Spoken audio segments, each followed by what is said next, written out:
There's a long time you may never see you. Yeah. Come make me hold your hand. Yeah. There's a long time you may never see you. Come make me hold your hand. Come on, put your hands together.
So today, we are going to celebrate the art of African, Caribbean, and African American storytelling and talk that talk.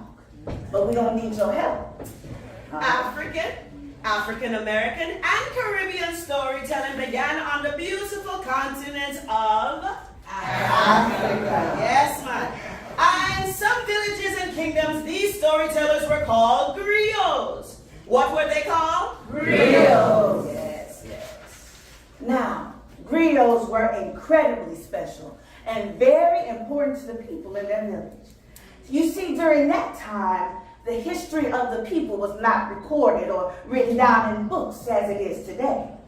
It was the job of the griot to remember the history of every single person in the village, orally, through song and dance, or with drums that mimic the sound of our voices.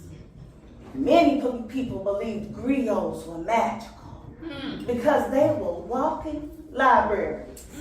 At night, the children of the village would gather around the griots, and he or she would tell them stories about how the world was created, or about a time when animals could walk and talk, and when people could fly like birds. These stories would teach the children of the village about right and wrong, how to treat the world around them, and how to treat each other. Now, before a griot would begin a story, he or she would say, "I'll go," which means, "Are you ready to listen?" And the children of the village would say, "Amen," which means, "Yes, I am ready to hear." All right, so let's try it. "I'll go." Amen. Oh, y'all sound pretty good. Okay, here we go. Let's try it one more time. "I'll go." Amen. Hey, I think we're ready. All right. So, our first story is about a sneaky little spider named Anansi, whose story is not only told on the continent of Africa, but also in the Caribbean. And here to tell that story is Griot Lili. All right. I go. Amen. I think you've got it. Anansi and the pot of beans. Long ago, before Anansi Anansi was known far and wide for his tricks. He and his wife Aso visited her family's house. The family was giving a party for Anansi and Aso to celebrate the fine springtime weather. Anansi was proud of himself and he wished to show off himself. "Let us dress in our finest clothes," he said Aso, and she agreed. She loved to wear her pretty dresses and her gaily colorful headscarves. Anansi dressed in the finest clothes and he wore a hat. A tall one, not like this though. "I think I look important in this hat," he said to Aso, and she agreed. So off they set to her parents' house, and when they walked in, all the guests turned and smiled and gasped. They were impressed indeed. No one had seen a hat like Anansi's, and so all evening long he walked around the room showing off his hat, his pipe, his fancy trousers, and bragging about how well he was doing. Anansi was proud of his wealth, and he wanted everyone to admire him. But Anansi was also greedy and hungry. He walked around the table spread with food, ready to fill his plate as full as he could. There it was, a feast for kings. Lemon soup and curry corn, sausages and chilies, guinea foil eggs, Lord, fufu and jollof rice, Lord, and mussy, baked yams and boiled sweet potatoes and roasted cassava. Are you hungry? There were stews of every sort, goat and lamb and fish, like right up there, and breads and spice butter and palm wine, Lord. Anansi ate and ate until his stomach was so full he couldn't eat another bite. But something was wrong.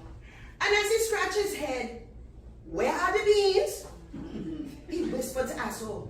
You see, Anansi loved hot beans more than anything else in the world. "I don't see them," Aso whispered. "But there's plenty of other food to eat, my dear." Then he began to wonder. His father-in-law knew he loved hot beans. Why would he neglect to serve them? Perhaps he was hiding those beans. Anansi sniffed the air. He sniffed again. "Excuse me," he said to his father-in-law, "but do you mind if I step outside to catch a breath of fresh air?" "Of course not," his father-in-law said. But that was a trick. He had no intention of walking outside. He just wanted to sneak into the kitchen, and the way outside was through the kitchen. Off he walked, and sure enough, he caught a whiff of something. Yes, he said under his breath, there was a pot of beans boiling on the stove. He hiding them from me, Anansi said to himself. How dare he try to keep me from the beans? Actually, his mother-in-law had just forgotten to serve them. And so, checking to make sure no one was watching, Anansi found a sachet. And with it, he filled spoonfuls and spoonfuls of beans. And when the bag was full, he placed it on his head.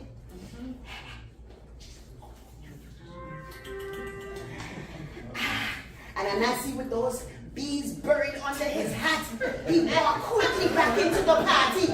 So, he said to his wife, I think it's time for us to leave. But Anansi, this party is in our honor. Yes. Aso argued. Just then, father announced to everyone, I wish to make a speech. Everyone please gather around. Anansi's father-in-law began to talk. I want to say how proud I am of my son and my son-in-law Anansi. He is good to my daughter and he is good to me and to my wife. And we wish everyone to know how fortunate we feel to have such a fine son-in-law. That's nice, Anansi said. But his head was sweating. Those beans were hot. Thank you. And now we leave, he said. But his father-in-law's waved hand. No, not yet. Don't leave. I have so many things to say. And everyone began to clap their hands.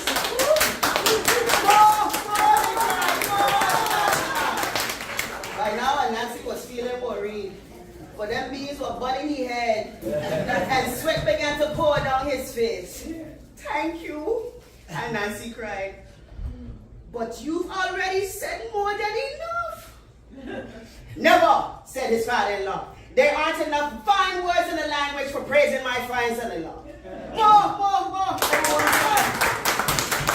But now Anansi was seriously in pain. And so he tried to lift the hat a bit and let some air, and he said those beans spill right all over his head.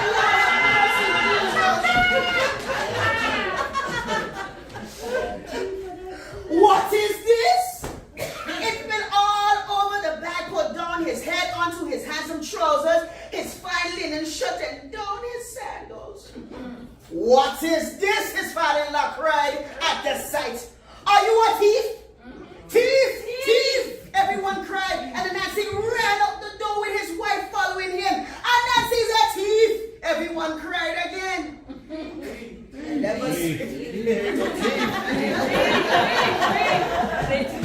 ever since that day, Anansi's head was bald.